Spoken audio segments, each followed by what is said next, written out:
আজকে তৈরি করেছি কাঁচা আমের টক ঝাল মিষ্টি আচার। আসসালামু আলাইকুম এভরিওয়ান, সবাই কেমন আছেন? আশা করি সবাই খুব ভালো আছেন। আবারও চলে এসেছি আপনাদের মাঝে নতুন একটি রেসিপি। আজকে তৈরি করেছি খোসা ছাড়া কাঁচা আমের টক ঝাল মিষ্টি আচার। কাঁচা আমের আচারটা খেতে কিন্তু বেশ মজাদার হয়ে থাকে আর তৈরি করা কিন্তু খুবই সহজ। অল্প কিছু উপকরণ দিয়ে কিন্তু এই মজাদার আচারটি তৈরি করে ফেলা যায়। তো এই মজাদার আচারটি আমি কীভাবে তৈরি করেছি সেই রেসিপিটি আজকে শেয়ার করবো। তো দেরি কিসের, চলুন কাঁচা আমের টক ঝাল মিষ্টি আচার তৈরি রেসিপিটি দেখে নেই। খোসা ছাড়া কাঁচা আমের আচার তৈরি করার জন্য এখানে আমি কিছু গাছের ফ্রেশ কাঁচা আম নিয়ে নিয়েছি। এবারে আমগুলো ভালোভাবে ধুয়ে আমি লম্বা করে কেটে নিব। কাঁচা আমগুলো ভালোভাবে ধুয়ে দেন আমের খোসাটা ছিলে লম্বা ফালি করে কেটে নিয়েছি। এখানে কিন্তু একদম বেশি মোটা রেখে কাটেনি, মিডিয়াম সাইজ করে কেটে নিয়েছি। আপনারা আপনাদের সাইজ অনুযায়ী কেটে নেবেন। অ্যাকচুয়ালি যতটুকু সাইজ করে আপনারা আচারটি তৈরি করতে চান ঠিক ততটুকু সাইজ করে।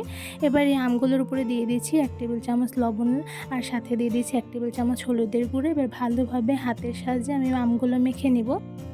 আমগুলো মাখার সময় একটু ভালোভাবে মেখে নিতে হবে যাতে আমের উপরে লবণ আর হলুদের গুঁড়াটা ভালোভাবে লেগে যায়। তো এই পর্যায়ে কিন্তু আমি ভালোভাবে আমগুলো একটা একটা করে মেখে নিচ্ছি।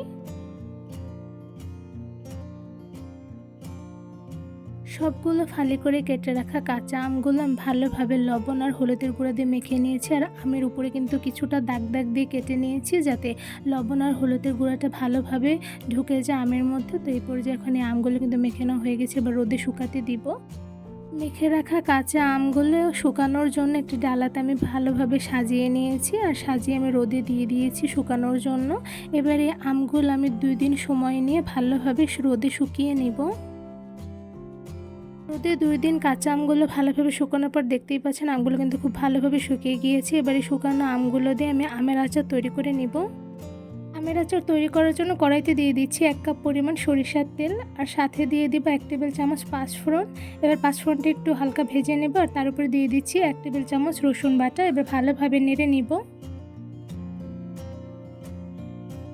এবার এই তেলের মধ্যে দিয়ে দিচ্ছি শুকিয়ে রাখা সবগুলো আম। এখানে আমি সবগুলো আম দিয়ে দিয়েছি। এবার ভালোভাবে নেড়ে নিব।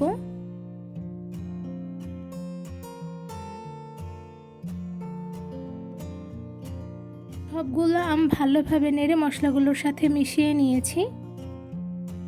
এবার আমের মধ্যে দিয়ে দিচ্ছি 1 টেবিল চামচ লবণ। এবার ভালোভাবে নেড়ে আমের সঙ্গে লবণগুলো মিশিয়ে নিব।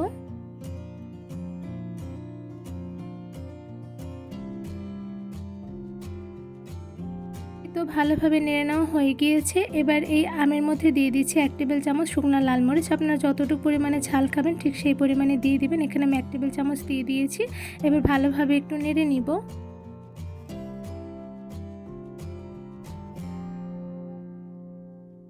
এবার আমের মধ্যে দিয়ে দিচ্ছি 1 কাপ পরিমাণ চিনি। এখানে আমি 1 কাপ পরিমাণ দিয়ে দিয়েছি। আপনারা আপনাদের স্বাদ অনুযায়ী দিয়ে দিবেন। যতটুকু পরিমাণে মিষ্টি খাবেন ঠিক সেই পরিমাণ আপনারা চিনি দিয়ে দিবেন। এবার ভালোভাবে নেড়ে আমের সঙ্গে চিনিগুলো মিশিয়ে নিব।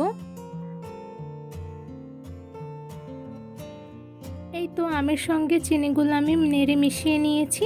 এই পর্যায়ে আমি আমের মধ্যে দিয়ে দিচ্ছি 2 টুকরো দারুচিনি। এবার ভালোভাবে নেড়ে নিয়েছি। আর এদিকে দেখতেই পাচ্ছেন চিনিগুলো কিন্তু অনেকটা পরিমাণে গলে গিয়েছে। এবার চুলার আঁচ মিডিয়ামে রেখে আমি আমগুলো রান্না করে নিব। বেশ খানিকটা সময় নিয়ে আমি আমের আচারগুলো চুলার আঁচ মিডিয়ামে রেখে রান্না করে নিয়েছি। তো এই পর্যায়ে কিন্তু দেখতেই পাচ্ছেন আমগুলো কিন্তু অনেকটা পরিমাণে সেদ্ধ হয়ে গিয়েছে। এবার আমের আচারের মধ্যে দিয়ে দিচ্ছি 1 টেবিল চামচ পাঁচফোড়ন গুঁড়ো। এবার ভালোভাবে নেড়ে আমের সঙ্গে পাঁচফোড়ন গুঁড়োগুলো মিশিয়ে নিব।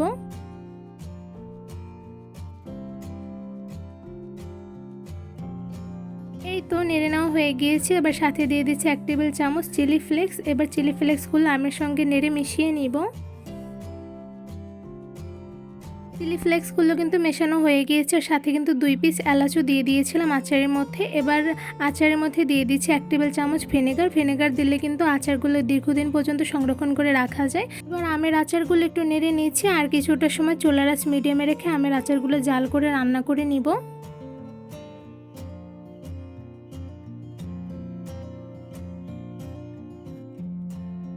বেশ কিছুটা সময় আমের আচারগুলো রান্না করে নিয়েছি। তো এই পর্যায়ে দেখতেই পাচ্ছেন আমের আচারগুলো কিন্তু রান্না হয়ে গিয়েছে। যখন দেখবেন আমের আচারের উপরে তেল উঠে এসেছে তখনই বুঝতে পারবেন যে অ্যাকচুয়ালি আমের আচারগুলো রান্না হয়ে গিয়েছে। এবার সবগুলো আমের আচার একটি সাইডে নামিয়ে ঠান্ডা করে একটি পাত্রে বেড়ে নিব। খুবই অল্প সময় তৈরি করে ফেলেছি খোসা ছাড়া কাঁচা আমের টক ঝাল মিষ্টি আচার। এই কাঁচা আমের টক ঝাল মিষ্টি আচার তৈরি করা কিন্তু খুবই সহজ আর খেতে কিন্তু অসম্ভব মজাদার হয়ে থাকে। আমার এই কাঁচা আমের টক ঝাল মিষ্টি আচার আর সাথে ছোট ছোট কিছু টিপস ফলো করে বাসায় বসে কিন্তু খুব সহজে আপনারা এই মজাদার আচারটি তৈরি করে ফেলতে পারবেন। এই কাঁচা আমের আচারটা তৈরি করা কিন্তু খুবই সহজ, অল্প কিছু উপকরণ দিয়ে কিন্তু এই মজাদার আচারটি তৈরি করে ফেলা যায়। আর একটি আচার আমি তুলে দেখাচ্ছি, তো দেখতেই পাচ্ছেন একদম আস্ত রয়েছে আর সাথে কিন্তু খুবই লোভনীয় হয়েছে দেখতে আর খেতে কিন্তু অসম্ভব মজাদার হয়েছে। এই খোসা ছাড়া কাঁচা আমের টক ঝাল মিষ্টি আচারের রেসিপিটি কেমন লেগেছে অবশ্যই কমেন্ট করে জানাবেন। আমের টক ঝাল মিষ্টি আচার রেসিপিটি ভালো লেগে থাকলে আমার চ্যানেলটি সাবস্ক্রাইব করে ভিডিওতে বেশি বেশি লাইক কমেন্ট শেয়ার করে আমার পাশেই থাকবেন। আজকে এখানেই বিদায় নিচ্ছি, দেখাবো অন্য কোনো ভিডিওর মাধ্যমে। সবাই সুস্থ থাকবেন, ভালো থাকবেন, আল্লাহ হাফেজ।